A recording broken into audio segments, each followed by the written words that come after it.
एक बार नारद मुनि बहुत गहरी सोच में डूबे हुए थे। तभी उनके मन में यह जिज्ञासा बनी कि आखिर सत्य क्या है, माया क्या है। वे सोचते हैं इसका जवाब तो सिर्फ मुझे इस सृष्टि के पालनहार जो है वही दे सकते हैं। वे एक दिन भगवान श्री कृष्ण के पास जाते हैं और भगवान से कहते हैं कि मेरी एक बहुत बड़ी जिज्ञासा है। मैं यह जानना चाहता हूँ कि यह जो संसार हमें दिखता है यह वास्तव में क्या है और माया क्या होती है। भगवान कहते हैं तुम्हें इसका वास्तव में उत्तर चाहिए। तो नारद जी कहते हैं हाँ, मैं यह जानने के लिए बहुत उत्सुक हूँ। भगवान श्री कृष्ण उन्हें कहते हैं कि फिर चलो मेरे साथ। वे नारद जी को साथ लेते हैं और पैदल पैदल बहुत लंबी यात्रा पर निकल जाते हैं। दिन रात बीत जाते हैं, महीनों चले जाते हैं, लेकिन वह यात्रा खत्म नहीं होती। आखिर नारद जी बहुत थक जाते हैं। भगवान तो चलते रहते हैं।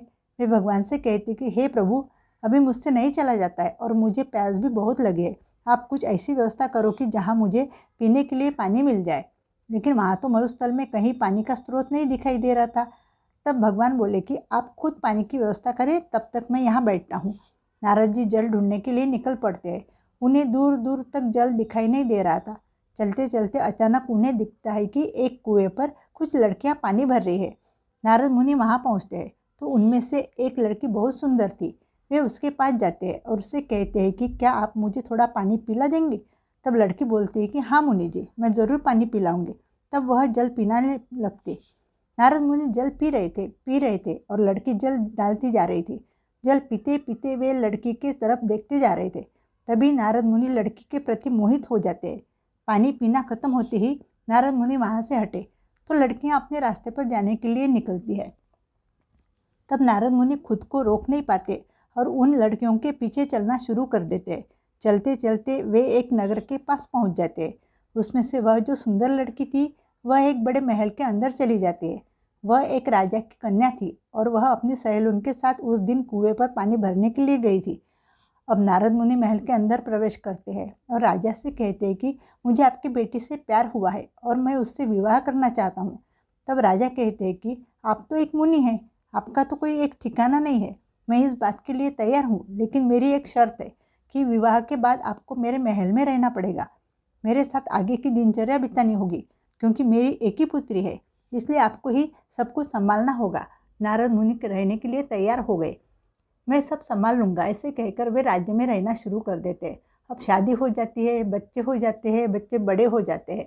अब नारद मुनि को वह ख्याल भी नहीं रहा था कि वह किस सत्य की खोज में निकले थे, माया क्या है। वे अब लगे रहे अपने कार्य पूरे करने में। उन्होंने बच्चों की पढ़ाई पूरी की, उन्हें शस्त्रों की शिक्षा दी। अब एक तरफ जो मुनि थे वे अभी बच्चों की परवरिश की चिंता करने लगे थे। अभी से बच्चों को ऐसे बना रहे थे कि आगे चलकर कोई राजा आक्रमण कर दे तो उनसे अपने राज्य की रक्षा कर सके। अब वे इतने सारे प्रपंच और चीज़ों में फंस जाते हैं कि वह पूरी तरह से भूल जाते हैं कि कोई भगवान भी है। मेरा कोई प्रश्न भी था। अब नारद मुनि को विचार आता है कि मैं अपने राज्यों का विस्तार करता हूँ। वे अब बहुत सारे राज्यों पर आक्रमण करते हैं और कितने सारे राज्यों को जीत लेते हैं, फिर अपने राज्य में वापस आते हैं। लेकिन कुछ समय बाद जिन राज्यों पर नारद मुनि ने आक्रमण किया था उन राज्यों ने पूरी तैयारी के साथ नारद जी के राज्य पर आक्रमण किया और उनसे सब कुछ छीन ले गए।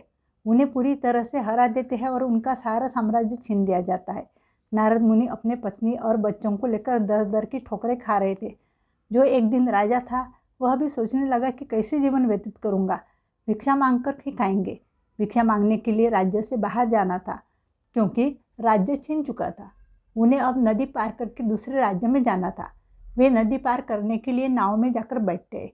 वैसे ही नाव में पानी भरना शुरू हो जाता है, क्योंकि नाव कितने दिनों से बंद थी और वह थोड़ी टूटी हुई थी।